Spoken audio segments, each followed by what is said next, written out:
Olá pessoal, aqui mais uma vez com todos vocês para a gravação de mais um vídeo.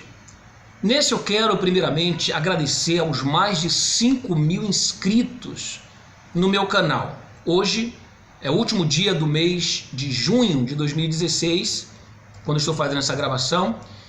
Eu gostaria de agradecer porque em menos de 3 meses de publicação dos vídeos Confissões de um Ex-Bispo, nós já chegamos aí a 800.000 visualizações dos vídeos e mais de 5.000 inscritos no canal. Eu quero agradecer a todos que têm compartilhado, quero agradecer a todos que têm se inscrito no meu canal, e vocês podem ter certeza que eu irei tratar vocês a pão de ló, exatamente isto.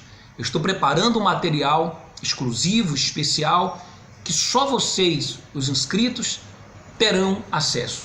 Eles não serão divulgados nas minhas redes sociais, tá bom? Meu muito obrigado, um beijo no coração de todos vocês, tá certo?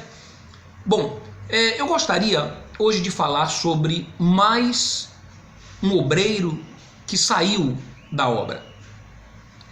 Na verdade, eu já tenho centenas de relatos de obreiros que estão saindo dentro desse período de 3 meses para cá em que eu venho fazendo a gravação dos vídeos. Isso eu vou provar aqui através de cada relato que eu estarei publicando.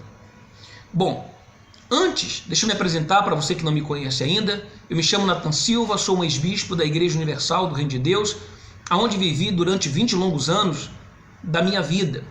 E aqui nesse canal, através dos meus vídeos, eu tenho divulgado tudo o que vivi nos bastidores da instituição e como consegui sobreviver para que hoje pudesse estar aqui e contar tudo. Espero de alguma forma poder estar ajudando você, tá certo? Bem, vamos então a esse relato que diz assim, olha, vou tentar ser o mais breve possível no relato da minha história. Sou de Salvador e tinha 11 anos de obra, quando Deus começou a me incomodar em relação a muitas coisas erradas que aconteciam na IURD. Vou citar alguns episódios de forma breve. O pastor, em uma fogueira santa, pediu para os obreiros apresentarem o sacrifício em uma sexta-feira. E ao subir no altar, os obreiros tinham que abrir o envelope e mostrar a ele se era realmente o valor estipulado que estava dentro do envelope.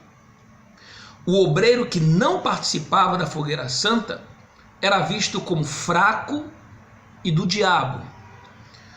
O dízimo e a oferta eram estipulados. Nunca consegui entender. E muitas foram as vezes que o pastor mandava colocar o valor estipulado, o nome e a foto para saber quem era fiel. Nunca consegui entender isso. Chegava o mês de junho, ninguém podia viajar, porque ia acontecer acidente e o diabo ia fazer e acontecer. Assim como no mês de dezembro também, a mesma coisa. Coincidentemente, os 2 meses em que a igreja realiza a fogueira santa de Israel. Uma certa vez, os obreiros apresentaram o sacrifício em uma sexta-feira e o povo no domingo. Depois de uma semana, o pastor, que dizia para que nós não viéssemos viajar, viajou. E sem querer, ele postou no Facebook dele várias fotos que onde ele estava em uma outra cidade, comendo camarão e caranguejo. Depois ele se deu conta da besteira que havia feito e terminou excluindo as fotos. Fiquei triste, pois o povo acaba a fogueira santa e fica sem nada. Mal fica com dinheiro para se alimentar, porque dão tudo e acaba nem viajando, porque deram seu tudo. Enquanto os pastores, depois de uma semana que o povo apresenta o sacrifício, eles viajam. Esses exemplos esse exemplo foi apenas um dos que me deixou decepcionada É uma obreira, na verdade, está relatando aqui, não um obreiro, tá? O pior episódio foi um dia quando eu fui assistir a reunião e o pastor reuniu os obreiros e passou o bilhete para o sorteio de uma moto. Mas só tive 6 dias para vender. Resumindo, não consegui vender tudo. E na reunião, em um domingo, ele me chamou e me cobrou. Disse que... Falei para ele que iria levar à tarde. Detalhe, o sorteio era no mesmo domingo às 14 horas.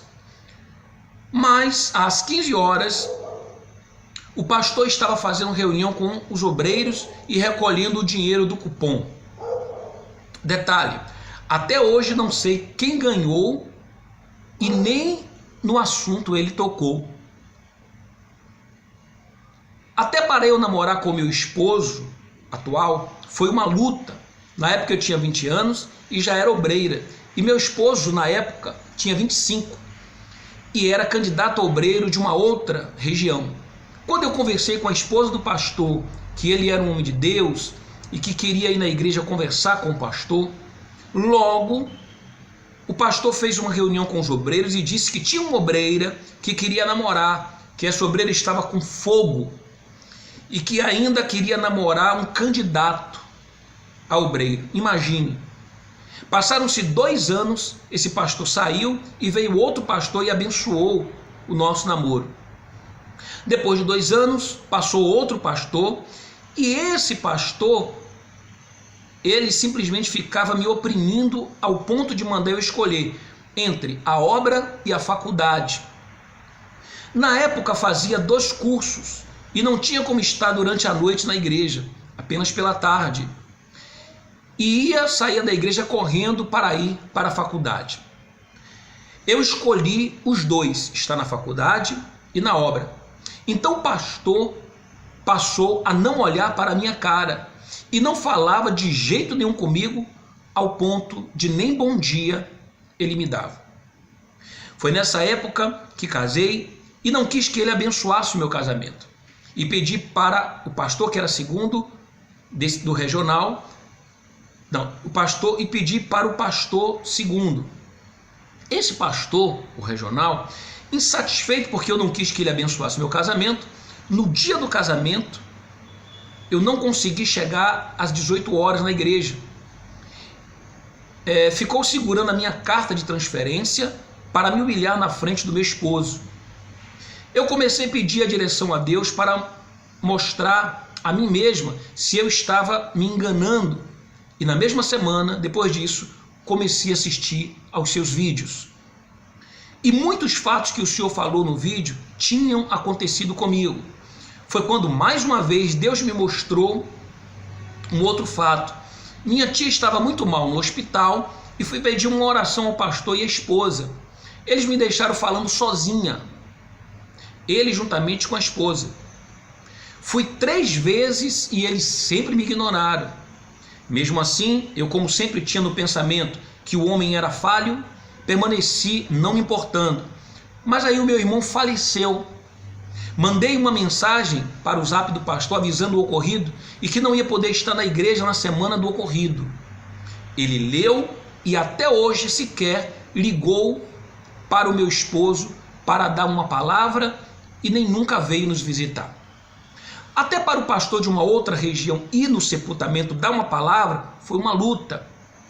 Ele acabou enviando o auxiliar e mesmo assim o auxiliar terminou chegando atrasado e teve que uma outra pessoa de uma outra denominação dar a palavra. Depois de pedir direção a Deus, e Deus está sempre me mostrando através desses episódios e assistindo os seus vídeos, resolvi sair. Hoje tenho quase 2 meses que não sou mais obreira e meu esposo também. Esses foram alguns dos episódios, porque se eu for colocar nesse meio tudo, fica muito extenso. Então resolvi apenas colocar alguns episódios. Oro a Deus para que venha abrir os olhos do meu irmão, que é obreiro ainda, pois graças a Deus minha mãe abriu os olhos também e já não é mais. Hoje eu quero apenas estar firme na presença de Deus, quero apenas seguir os passos do Senhor Jesus de acordo com o que está na Bíblia.